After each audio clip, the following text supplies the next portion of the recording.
Can South Africa use its influence to force the mediation in the Russia-Ukraine conflict? International relations expert and Deputy Vice-Chancellor for Institutional Support at the Fort Hare University, Dr. Oscar van Heerden, weighs in tonight. Dr. van Heerden, good evening, and thank you very much for your time in joining us tonight on In Focus. First, let's start with the disclosure that I had a conversation with the Russian President Vladimir Putin, but there's been, of course, this feeling from the Ukraine that a similar instance was not advanced towards the Ukraine. How does that play in terms of the relations between the two countries? That is South Africa and the Ukraine, by the way, that I'm talking about. Yes, yes. Well, you know, the fact of the matter is that we are, I'm sure everyone will agree, encouraged by the fact that there is now conversation, there is now dialogue that is beginning between Russia and Ukraine. And I think that the telephonic conversation between President Ramaphosa and President Putin is precisely to try and find mechanisms of how they can take that conversation forward. How do we indeed broker some kind of ceasefire, some kind of resolution to the conflict, which is, of course, devastating on the citizens of Ukraine.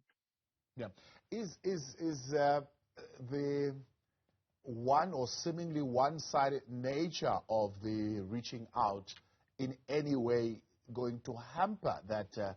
How do we go forward? For example, we saw the ambassador to the Ukraine meeting with the Democratic Alliance, right, earlier on, and saying, well, I'm here, I'm open to meet with everybody else. It seems, in a way, it's a subtle communication to say no other political party has come or reached out to me to say, let's have a conversation so that you can hear our side of the story. Well, as you know, President Zelensky of the Ukraine, you know, countries like Israel and others have offered to mediate, have offered to play a role in trying to resolve the conflict. And so there are other players that are wanting to assist in the effort. And South Africa, through President Ramaphosa, having made the phone call to President Putin, is also saying that we could potentially be a partner. We are sufficiently distant from the conflict. We don't necessarily have any vested interest, except that we have relations with Russia, and so they are offering to say that we could potentially be a positive and objective voice in mediation to the actual conflict, and I think that's a good idea. What is it that we need to understand here as far as diplomacy and mediation is concerned? A lot of people have been putting a lot of pressure, for example, on South Africa to say, no, take a position on this matter. It's a simple thing. People are dying. Children hospitals are being bombed. You know, it's a humanitarian thing. Take a position. But South Africa, as you're putting it, saying, no, we are not really going to take any particular side. We have no interest in particular in this matter except to see peace and to see stability. What do we need to understand about that mediation and diplomatic approach that South Africa is taking? Well, you know, the truth is that I've written many articles on this issue with regards to South Africa's foreign policy and whether they are consistent in its application. And the truth is that in this regard, South Africa is saying that, yes, we might want to talk about the obvious issue of a country, Russia, invading an independent, sovereign country, Ukraine. And that's one particular way of viewing it. But Russia would argue that the fact that the Ukraine is completely enticed and being recruited to be a proponent of NATO, having to be a member of NATO, and encircling Russia as a country, speaks directly to the national security of Russia. And President Putin is saying we are simply not in a position to allow that.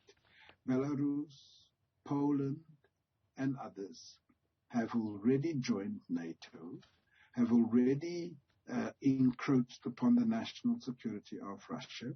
And President Putin is saying we will simply not allow Ukraine to also be one of those, because it simply means that we would be rendered powerless, and our sphere of influence in the region that we find ourselves will be compromised. And that's why President Putin is saying, I am prepared to go to war with anyone to make sure that our sphere of influence is not negatively impacted as per the national security objectives of Russia. Yeah. And this is why we're seeing the theater playing out in the manner it is. Yeah. President Cyril Ramaphosa in that clip saying, no, we had approached Russia at South Africa's instance in this particular reaching out for mediation. Can South Africa use its position within the BRICS bloc to bring a solution to the conflict? Absolutely. I mean, you know, the phone call between President Ramaphosa and President Putin is not only informed by the fact that South Africa is a member of the BRICS grouping and therefore an equal partner to Russia. I think that is one element. But I think equally important is the fact that South Africa has proven over the years to be a mediator in conflict, a mediator, whether it is in our own transition in South Africa, whether it is in Zimbabwe, whether it is the fact that President Ramaphosa was invited to Northern Ireland to find a solution there, Mandela's administration in Burundi and Rwanda, in the DRC, and so many others. I think that we are best placed as South Africa to actually play a mediating role, an objective role, and I think that's why President Ramaphosa was asked by President Putin to potentially play that facilitation role, that mediation role, to find some lasting solution between the conflict of Russia and Ukraine. Diplomatically, the fact that the Ukrainian ambassador met with the Democratic Alliance, is it an irritation for the ruling ANC? No, I don't think it's an irritation. I mean, I think that the Ukraine ambassador is trying to explore all potential and possible avenues. You know, conflict and war is never an acceptable situation. Many people are dispossessed, are